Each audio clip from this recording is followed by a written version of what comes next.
यार रिसेंटली मेरे पास एक होनहार स्टूडेंट का कॉल आया जिसके 10th में खतरनाक मार्क्स आए थे। फाइनली वो एलन कोटा में है, जेई की प्रिपरेशंस कर रहा है। उसने अपने एक फ्रेंड से भी बात कराई जिसने नीट की प्रिपरेशन चालू कर दी है पीडब्ल्यू से। अब इन दोनों की काफ़ी लंबी बातचीत चली और मैंने चुपके से कॉल रिकॉर्डिंग भी बना ली तुम्हारे लिए, जिसके कुछ क्लिप्स दिखाऊंगा। और लिए क्लिप्स के साथ मैं तुम्हें 7 पॉइंट्स बताने वाला हूँ जिसको एंड तक ज़रूर सुनना, क्योंकि ये वीडियो के चेंजेस अगर इम्प्लीमेंट कर देते हो तो अपना सिलेक्शन फर्स्ट अटेम्प्ट में गारंटीड कर लोगे। शिक्षा के साथ पढ़ले सीनियर्स को भी सब्सक्राइब कर लो ताकि हम रहे 10th के साथ भी और 10th के बाद भी। क्या हाल पढ़ले गैंग, ध्यान से सुनना। सबसे पहली मिस्टेक और चेंज, अगर तुम ऑनलाइन किसी भी प्लेटफॉर्म से पढ़ रहे हो। पहले तो मैं लाइव लेक्चर्स देखता था, लेकिन विद द टाइम मैंने रियलाइज किया कि लाइव लेक्चर में थोड़ा टाइम वेस्ट हो जाता है। और जैसे कोई क्वेश्चन कराते हैं तो मैं वो अपने टाइम पे सॉल्व नहीं कर पाता हूँ। लेकिन फिर बाद में मैंने रिकॉर्डेड लेक्चर्स देखना शुरू किया तो मैं उससे क्वेश्चन करने का भी वो, जब मैं क्वेश्चन कर लेता था तब मैं लेक्चर दोबारा ऑन करता था। लाइक अपने अकॉर्डिंग आप पॉज और प्ले करके क्वेश्चंस करते थे, राइट? हाँ भी। अब ध्यान से सुन लो, इससे फायदा क्या होगा। अगर तुम लेक्चर्स के ही वक्त, जब लेक्चर्स चल रहे हैं तो टीचर ने क्वेश्चन प्रेजेंट किया, पॉज किया, तुमने आंसर सॉल्व किया, सॉल्यूशन किया, गलत हो सही हो वो मैटर नहीं करता है, तुमने क्वेश्चन अटेम्प्ट किया, फिर प्ले किया और चेक किया। इससे ये होगा कि तुम उस पूरे लेक्चर में, जब टीचर हर टाइपोलॉजी का एटलीस्ट 1-2 क्वेश्चन करवा रहा होता है लेक्चर में, तो तुम हर टाइपोलॉजी का 1-2 क्वेश्चन कर चुके होगे। उसके बाद जब मॉड्यूल्स या बुक्स लगाने जाओगे तो कोई भी टाइप का क्वेश्चन तुम्हारे लिए नया टाइपोलॉजी का क्वेश्चन नहीं होगा, सबसे तुम रूबरू हो चुके होगे। नाउ चेंज नंबर 2 जो बताइए एलन के स्टूडेंट ने बुक्स वर्सेस मॉड्यूल्स के टॉपिक पे। और टीचर भी बोला कि अब जैसे तुमसे मॉड्यूल ही नहीं बनेगा तो तुम एचसी वर्मा क्या बनाओगे। एचसी वर्मा में तो आपको तो नहीं ना पता कि कौन सा क्वेश्चन टफ है कौन सा इजी है, आप तो उठाओगे 1 से लेके 20 तक बनाओगे।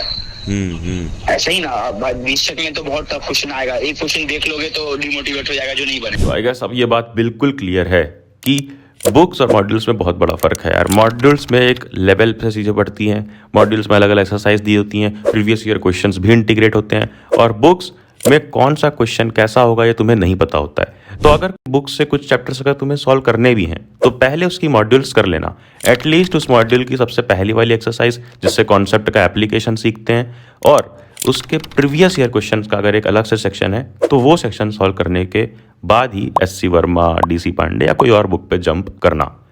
Now let's move on to next point. 11th के कुछ चैप्टर्स में नोट्स बनाए थे, लेकिन वही भी मैंने टाइम पास हुआ रियलाइज किया कि नोट्स की इतनी इम्पोर्टेंस नहीं है, क्योंकि वो वैसे ही हमें पीडीएफ में मिल जाते हैं। तो बाद में मैंने क्या किया, मैंने बस शॉर्ट नोट्स बनाए और इनऑर्गेनिक और ऑर्गेनिक में केवल मैं नोट्स बनाता हूँ। हाँ पता है कई लोगों को ये चीज़ समझ में नहीं आई, तो एक बात मैं तुम्हें को बताने से पहले ही बता दूं कि जितने भी टॉपर इंटरव्यूज चैनल पर डले हैं, अगर तुम उनको ध्यान से जाकर देखोगे तो नोट्स वाली चीज़ में ऑलमोस्ट हर जेई नीट टॉपर ये बात बोलता है कि नोट्स में टाइम वेस्ट मत करो।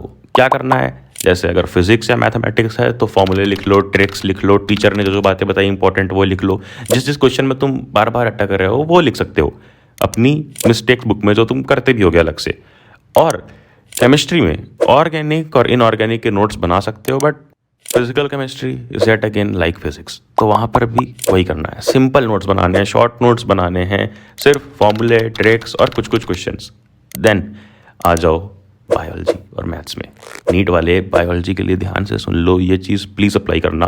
नोट्स बनाने में टाइम वेस्ट ना करके अपनी एनसीईआरटी में ही बॉर्डर्स पे इंपॉर्टेंट जो भी पॉइंट तुम्हें एक्स्ट्रा लग रहा है वो लिख लो, निमोनिक्स अगर हैं वो लिख लो, हाईलाइट करने एग्जाम्पल्स वो कर लो पेन का यूज़ करके।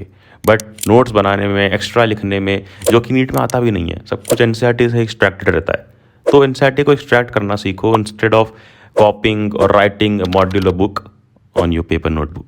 एंड मैथ्स वालों वही जो बताया फिजिक्स के लिए वही करना है, फॉर्मूलेज, इंपॉर्टेंट ट्रिक्स एंड कुछ क्वेश्चंस।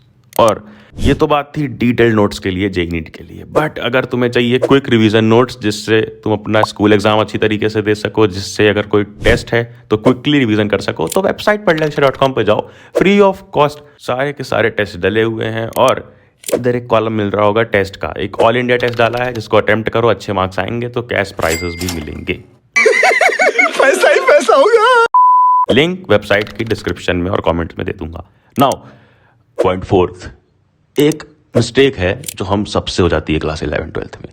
जब भी हम जेईई नीट की प्रिपरेशन की मैराथन में भाग रहे होते हैं तो बीच में एक छोटा सा लैप आता है बोर्ड्स का, वो लैप हम भूल जाते हैं। अब बोर्ड्स हो या स्कूल एग्जाम, यहां पर कुछ चीजें ध्यान देने वाली है। जैसे इस बार सीबीएसई ने बताया 40% क्वेश्चंस कॉम्पिटेंसी बेस्ड हैं। और ये क्वेश्चंस कैसे हैं, इसके लिए एडिशनल पेपर्स भी रिलीज किए जिसको मैंने देखा, चेक किया, और जिससे एक बात मैं फॉर श्योर बोल सकता हूं कि इतना ईजी नहीं आएगा, चाहे वो स्कूल का पेपर हो चाहे तुम्हारा बोर्ड एग्जाम्स हो।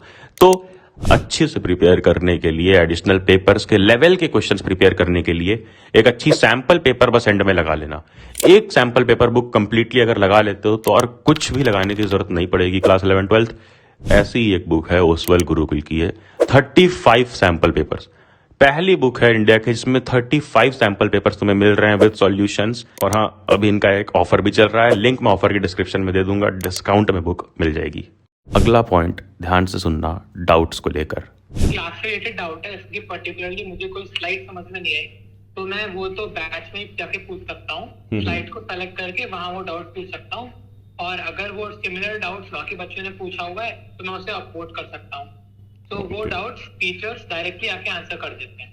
और जैसे कोई मतलब मैं सेल्फ स्टडी कर रहा हूँ, उसका मेरे पास डाउट आया तो उसके लिए मैं गूगल या फिर यूट्यूब। अगर मैं उसको एक लाइन में समराइज करूं तो वो लाइन होगी कि डाउट्स अपने सॉल्व अपने लिए करो। तुम किसी भी प्लेटफॉर्म के लिए नहीं पढ़ रहे हो कि ये प्लेटफॉर्म मेरे बेस्ट डाउट सॉल्व करवाता है, ये कोचिंग मेरे बेस्ट डाउट सॉल्व करवाती है। तुम्हें सिर्फ और सिर्फ अपने चैप्टर, अपने सब्जेक्ट, अपने डाउट से मतलब होना चाहिए कि डाउट्स क्लियर हो रहे हैं या नहीं। ऑफलाइन हो तो जाकर टीचर से पूछो, डाउट काउंटर पे पूछो, उसके बाद पूछो। ऑनलाइन हो तो जो भी चीज़ें वो ऑनलाइन प्लेटफॉर्म ऑफर कर रहा है उसका यूज़ करो और अदर प्लेटफॉर्म्स का भी यूज़ करो। तुम खुद के लिए प्रिपेयर कर रहे हो, किसी प्लेटफॉर्म के लिए नहीं। Mark these words and let's move to point 6. Homework देता है लेकिन होमवर्क करना पॉसिबल नहीं हो पाता क्योंकि इतना हो जाता है, 3 सब्जेक्ट पर डे पढ़ना पॉसिबल नहीं है। देखा जाए तो विच होमवर्क करना। राइट। इस पर यार मैं भी अग्री कर रहा हूँ कि पर डे 3 सब्जेक्ट्स पढ़ना बहुत बहुत बहुत डिफिकल्ट है। बट अपना खुद का एक शेड्यूल बनाओ, 2 सब्जेक्ट्स पढ़ो, इनफ है। बट उसमें एक चीज़ ध्यान देना कि जो भी चीज़ें आज पढ़ाई गई है आज के लेक्चर में, आज की क्लास में, उसका कॉन्सेप्ट एप्लीकेशन सीख लो। डीपीपी मिल रही है तो वो कर लो, क्वेश्चन टीचर ने मार्क कराए हैं मॉड्यूल में तो वो कर लो, बट क्वेश्चन ज़रूर सॉल्व कर लेना। अदरवाइज कोई मतलब नहीं है जो भी थ्योरी तुम क्लासरूम में या ऑनलाइन लेक्चर में पढ़ के आ रहे हो। ये गड़बड़ है बाबा। प्लस अपने कंफर्ट जोन से बाहर निकलो। कैसे? अगर तुम डेली 10, 15, 20 क्वेश्चंस कर रहे हो तो पर सब्जेक्ट 5 क्वेश्चंस ही बढ़ाओ डेली, बट क्वेश्चंस बढ़ाओ। अदरवाइज वही स्पीड, वही एक्यूरेसी और वही एक जोन, एक बाउंड्री के बीच में रह जाओगे, बाहर निकलना मुश्किल हो जाएगा। And next point is about time table. तो मेरा टाइम टेबल है, मैं रात को 2 बजे तक पढ़ता हूँ, सुबह अराउंड 9-10 बजे उठ जाता हूँ, फिर उठते के साथ पढ़ने बैठता हूँ। फिर 4 से 7 हमारे लेक्चर्स चलते हैं जिसे मैं अगले दिन सुबह होकर देखता हूँ क्योंकि आई प्रेफर रिकॉर्डेड लेक्चर। इस क्लिप से मैं सिर्फ एक पॉइंट प्रूव करना चाहता हूँ कि किसी भी दूसरे टॉपर का टाइम टेबल तुम्हारा टाइम टेबल नहीं होता है। खुद का अपना डेली शेड्यूल बनाओ, उसको इम्प्लीमेंट करो, ट्राई करो, चेक करो कि कैसा है, और जो भी तुम्हारे लिए कंफर्टेबल है अपने अकॉर्डिंग चलो। और कैसे एक बेहतरीन टाइम टेबल बना सकते हो, कैसे टॉपर्स टाइम टेबल डिज़ाइन करते हैं, ये मैंने डिटेल में इस वीडियो पे बता रखा है। लिंक इस वीडियो की भी डिस्क्रिप्शन में मिल जाएगी। जाकर एनिमेटेड लेक्चर्स मेन चैनल पर देखना इंग्लिश के, ताकि इंग्लिश तुम्हारे लिए हिंड्रेंस ना बने। और सारे के सारे मटेरियल्स वेबसाइट पे डले हुए हैं, नोटिफिकेशन शेयर देगी अगली वीडियो मिस ना हो। एंड देन क्या, अब जाना, जा पढ़ ले।